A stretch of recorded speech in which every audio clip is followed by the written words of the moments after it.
I solved one of the biggest paradoxes of my life. I was literally confused for years and years on end की life को perfect कैसे बनाऊं versus on the other hand जो जब आप perfection नहीं ला पाते तो जो सेल्फ हेट्रेड होता है उससे कैसे बचूं. Should I take that self love manifestation all that cool वाला रूट या फिर should that go on the action वाला root.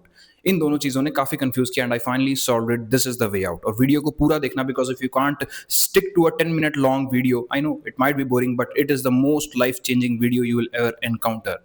If you want a great life तुम्हें इतना अटेंशन स्पैन रखना पड़ेगा. कभी नोटिस किया लोग दो एक्सट्रीम्स में जीते हैं. समटाइम्स दे से कि मैं सिर्फ परफेक्ट बनूंगा, ऑन द अदर हैंड मुझे किसी इंप्रोवाइजेशन की जरूरत नहीं है, मैं ऐसे ही ठीक हूँ, ऑल दैट सेल्फ लव, दुनिया अपने आप ठीक आ जाएगी, मुझे कुछ चेंज करने की जरूरत नहीं है, रियलिटी अपने आप फ्लो होती रहती है.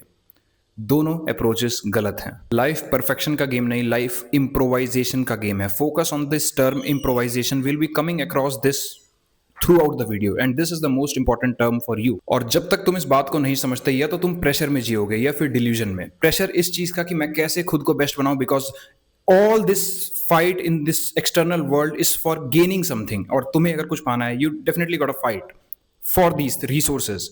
तो परफेक्शन इस चीज का कि मैं कैसे खुद को परफेक्शन बनाऊं, इसका प्रेशर. एंड डिल्यूजन इस चीज का कि अगर मैं कुछ नहीं करूंगा तो रियलिटी अपने आप अलाइन हो जाएगी, मैनिफेस्ट हो जाएंगी चीजें, सब अपने आप चल पड़ेगा. Both are wrong. Now the core problem is, आजकल लोग बोलते हैं भाई सेल्फ लव करो, फील गुड करो, मैनिफेस्ट करो. ठीक है, बट इसमें एक प्रॉब्लम है. अगर तुम सिर्फ फील गुड करते रहे तो तुम कभी चेंज नहीं होगे, और अगर तुम सिर्फ चेंज का प्रेशर लेते रहे तो कभी तुम पीस में नहीं रहोगे. तो सॉल्यूशन क्या है?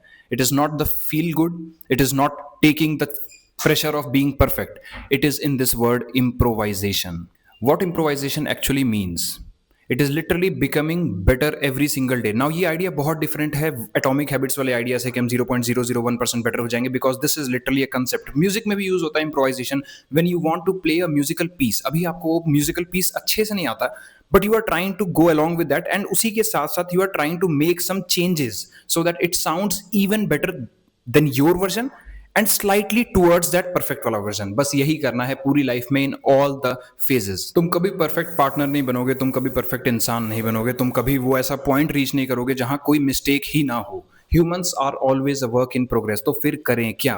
गलती होगी, सीखेंगे, थोड़ा बेटर करेंगे, आगे बढ़ेंगे. This is called improvisation. Now एक रिलेशनशिप में एनालॉजी देता हूं. I take so many interaction calls और उसमें literally relationship is the issue most people are dealing with. Even though वो नीट एस्पिरेंट्स हैं, यूपीएससी एस्पिरेंट्स हैं, दे कम विद अप्रोच कि हमें कुछ पढ़ाई का प्लान मिलेगा, बट उनका मेजर ब्लाइंड स्पॉट रिलेशनशिप होता है जो खा के बैठा है. क्योंकि चीज भी तो ऐसी है यार, अगर तुम 10 करोड़ रुपए भी कमा रहे हो और तुम्हारा रिलेशनशिप सही नहीं है, it can get your head really really messy. एक रिलेशनशिप का एग्जांपल लेता हूं. Often people go through breakups, then they think कि यार ओके, हमेशा एक फेथ रखते हैं कि यार कोई ना कोई हमारे जीवन में आता रहेगा, नया इंसान मिलता रहेगा, हमें चेंज करने की जरूरत नहीं है. यूनिवर्स तुम्हें नया इंसान देगा 100%. लोग तो मिल ही जाएंगे, अगर तुम्हारा फेथ यही है कि मिल ही जाएंगे, कोई चेंज करने की जरूरत नहीं है, मिलेगा, but with the same story and you will keep repeating the same story. तो कैच कहाँ है? क्या यूनिवर्स चाहता है तुम्हें वो सेम स्टोरीज देना बार बार, और literally you are attracting it? The outcome will be same story, same everything, same you and the same patterns and the same entropy in the relationship. And then you say कि मेरे साथ ऐसा क्यों हो रहा है, मेरी प्रॉब्लम्स रिपीट हो रही हैं, लाइफ रिपीट हो रही है. No, it is you who are repeating. तुम आज भी वही हो, तुमने चेंज किया ही नहीं just because of this easy feel good. Now feel good करना लाइफ में जरूरी है, but that feel good should come from improvisation. अपने धर्म के साथ जस्टिस करने में. नए इंसान तो मिल ही जाएंगे, बट तुम आज भी वही हो, इश्यूज आज भी वही हैं. And if you don't deal with those, life will keep giving you the same things over and over and over and over and over again. तरीका क्या है? Again improvisation. ये जो एवरीथिंग विल बी फाइन वाला mindset है, ये incomplete है. Because life तुम्हें अपॉर्चुनिटीज देती रहेगी. यहां तो हम मान चुके कि हाँ, हर बार नया इंसान, नई अपॉर्चुनिटीज आती रहेंगी, बट किसके पास आ रही हैं? तुम्हारे पास आ रही हैं. एंड ट्रांसफॉर्मेशन तुम्हें ही करना पड़ेगा. Opportunities want transform you, you will transform your self for the opportunities. अगर तुम इंप्रूव नहीं करते, then life will keep giving you same lessons. Now this is the example from relationships that I often see in these interaction calls I take. By the way, link नीचे attached है. 100+ people, so many people cannot be wrong and their life literally changed. You are this away from changing your life. Just take the first step. Anyways, people often are insecure कि हमारी बंदा छोड़ देगा हमें. They are completely insecure. अब दो option है, या तो तुम पॉजिटिवली खुद को गैसलाइट करते रहो कि कुछ नहीं होने वाला, it all is going to work out. ये सेकंड ऑप्शन, तुम इम्प्रोवाइज करो, अपनी कम्युनिकेशन को बेटर करो, अपने इमोशनल कंट्रोल को बेटर करो, अपनी अंडरस्टैंडिंग को बेटर करो, और क्यों ना एक ऐसा इंसान बनो. I don't know if you are girl और बॉय, दोनों के लिए सही है. क्यों ना हम एक ऐसा इंसान बने कि जिसको अगर कोई छोड़े तो they are at loss, not like loss loss कि उनका बुरा हो जाए, बट अगर रियलिटी में एक ऐसा एंगल है जो तुम्हें इनसिक्योर करके बैठा है कि यार मुझे तो अगली बंदी छोड़ जाएगी, अगला बंदा छोड़ जाएगा, इम्प्रोवाइज ऑन दिस, बिकॉज दो ही ऑप्शन है। पॉजिटिवली गैसलाइट करते रहो कि ये जाएगी तो कोई बात नहीं, नया इंसान तो आ ही जाएगा, अगर सच में तुम्हारे अंदर प्रॉब्लम हुई तो, बट इसका प्रेशर भी नहीं लेना, because you are a work in progress. Often specially this happened with so many people on the calls कि दे आर वरीड अबाउट कि यार हमसे ना रिलेशनशिप में जाके गलती हो गई, हमने ना ये गलती कर दी and now they are hitting themselves. गलती तो तुम हमेशा करोगे, the thing is are you improvising on it? गलती हुई तो अपोलोजाइज किया क्या रिलेशनशिप में, कम्युनिकेट किया बेटर तरीके से? And if you are insecure कि तुम्हें वो उस गलती के लिए वो इंसान छोड़ जाएगा, तब तो भाई जीवन भर गलतियां करनी है, जीवन भर। क्या तुम सही इंसान के साथ भी हो? कैच क्या है? लाइफ को इंप्रेस करने की जरूरत नहीं है, ना ही लाइफ को मैनिपुलेट करके चेंज करने की जरूरत है by taking too much pressure. Second वाला रूट मैंने लिया and it's a literally journey to help. करना क्या है? लाइफ को ऑब्जर्व करना है, बिकॉज लाइफ तुम्हें ऑब्जर्व करती है कि तुम क्या कर रहे हो, तुम कैसे कर रहे हो, और क्या तुम लर्न कर भी रहे हो या नहीं लर्न कर रहे, एंड उसके बेसिस पे वो तुम्हें नेक्स्ट लेवल देती है। Now let's attach the layer of dharma on this, duty on this. तुम्हारा काम सिर्फ है अपनी ड्यूटी को परफॉर्म करना, not taking worry about it, not attaching too much to it. तुम्हारा काम है इम्प्रोवाइज करना। तो तुम्हारा धर्म एग्जैक्टली क्या हुआ? Effort plus improvement equals to your dharma, and as long as you are doing justice to your dharma, जब तक कर रहे हो एफर्ट प्लस इंप्रोवाइजेशन, गलती हमेशा होगी, याद करो इस पूरी इक्वेशन में effort plus improvisation equals to your dharma and doing justice with your dharma. इसमें कहीं भी क्या मिस्टेक्स ना करने का एंगल है इस इक्वेशन में? नहीं। एफर्ट का क्या, एफर्ट किया तुमने, गलती हुई रिलेशनशिप में, क्या मनाने की कोशिश करी? ओके कोई बात नहीं, मान लो तुम्हारी लिटरली गलती थी, क्या तुम्हारा अपने एंड पे ये एफर्ट था कि I won't take ultimate guilty of it, मैं अल्टीमेट रिग्रेट नहीं लूंगा इस चीज का? Even that is your effort, that is your improvisation. तो जब तक तुम ये कर रहे थे, अब इसके बाद इंसान आए जाए, ये रियलिटी तुम्हें कुछ भी लाके दो, क्योंकि इससे ज्यादा तुम कर ही नहीं सकते थे, कर ही नहीं सकते थे। सोचो ना, मैं तुम्हें एक म्यूजिकल पीस प्ले करने को दूं और तुम सोचो कि मैं तुम्हें पहले दिन कह दूं यार बीथोवन बजाओ, क्या तुम बजा पाओगे? नहीं बजा पाओगे। लेकिन लाइफ में तुम ये लोड लेते हो, तुम लाइफ जीना चाहते हो एक प्रो इंसान की तरह, जो भाई बेस्ट सब कुछ करके बैठा है और उससे गलतियां हो ही नहीं रही।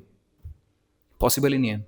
गलतियों के थ्रू हो के तुम वहां पे जाओगे। Humans are work in progress, and in fact the all realities we all are improvising. Entropy आती रहेगी तो तुम गलतियां भी करोगे। बस करना क्या है? Effort plus improvement equals to doing justice with your dharma. और सच में इक्वेशन हैप्पीनेस की यही है, क्योंकि सोचो अगर इक्वेशन सिर्फ, इसमें रिजल्ट का भी नाम कहीं नहीं है बाय द वे, इसमें ना गलतियों का नाम है ना रिजल्ट का है कि तुम्हें मिला या नहीं मिला। This is literally the happiness equation, effort plus improvement. क्योंकि बड़ा एक लॉजिकल फैक्ट है, अगर रिजल्ट ही मैटर करता तो दुख सिर्फ एक दिन होता जब तुम्हारा नीट, जेडब्ल्यू, यूपीएससी, आईटी ये सब नहीं हुआ, एक ही दिन मैटर करता। बट तुम हर दिन क्यों मरते हो? सोचा कभी? Why you are tensed every day? और खुशी भी तुम्हें हर दिन मिल सकती है अगर तुम काम करो। क्यों? Because it was never about the result, it was always about doing justice to your dharma. और जब तुम अपना काम करते हो तब लाइफ अपना काम करती है, यानी अलाइनमेंट में तुम साथ साथ चलते हो। It's a cosmic dance of you and the reality. बस एक बात याद रखना कि तुम कभी परफेक्ट नहीं बन पाओगे, कभी नहीं। और खुद के ऊपर इस चीज का प्रेशर भी मत लेना कि मुझे परफेक्ट बनना है। अगर तुम रोज बेटर करते रहोगे तो इवेंचुअली एक दिन वहां पर पहुंच जाओगे जहां तुम काफी बेहतर हो। परफेक्ट तब भी नहीं बन पाओगे, because you can be the sweetest mango, but कुछ लोग ऐसे हैं जिनको आम नहीं पसंद। तो यहाँ मैटर ये करता है कि हमारी नजर में परफेक्शन क्या है। That should be literally effort plus improvisation equals to justice with dharma, that is happiness. Thank you for watching. और अगर तुम अभी भी लाइफ के इशूज में स्टक हो, I don't know what to say you, मैं भी एग्जैक्टली तुम्हारी तरह था और मैं सफर करता चला गया। I was in toxic relationship for 5 years, कुछ भी समझ ना आना। खुद से मैं पूछता था कि यार कोई इतना गलत कैसे हो सकता है। मैं था लैक्ड क्लैरिटी ऑफ एवरीथिंग। अगर तुम स्टक हो, you are not able to increase your study hours. I was someone जो 0 पढ़ पाता था, बिकॉज मैंने rap as a career choose कर लिया था, म्यूजिक एज अ करियर। 7-8 साल पढ़ा नहीं था, एंड उसके बाद सडनली लाइक 10 मिनट से स्टार्ट करके 8 hours for 8 months, to the point जहां मैं खुद से क्वेश्चन कर रहा था अपनी काबिलियत पे नहीं, कि रादर मुझे एग्जाम देना भी है या नहीं। तो अगर तुम बर्नड आउट हो, I have changed the digital screen addiction time of people, I have changed the self sabotaging habits. नीचे लिंक अटैच है, कम ऑन जाके देखो। इतने लोग गलत नहीं हो सकता, I guess it's 120 some people, but it's time for you to change your life. Please मत स्टक रहो। ये सारी चीजें तुम्हें 30 की एज में पता होगी। I want you to win. बहुत एक लॉस गया है इस क्लैरिटी के पीछे, which I provide on this channel. That is literally the loss of life, and I don't want you to lose your life, because you might. Entropy is coming to take you down. Please अपने साथ justice करो। It's not about the interaction calls, it's not about just selling you. I believe you should feel like you are purchasing it. Change your life because you deserve a better life. नीचे link attached है, feedbacks देखो एक बार, how so many people change their lifes. And you will too. Thank you.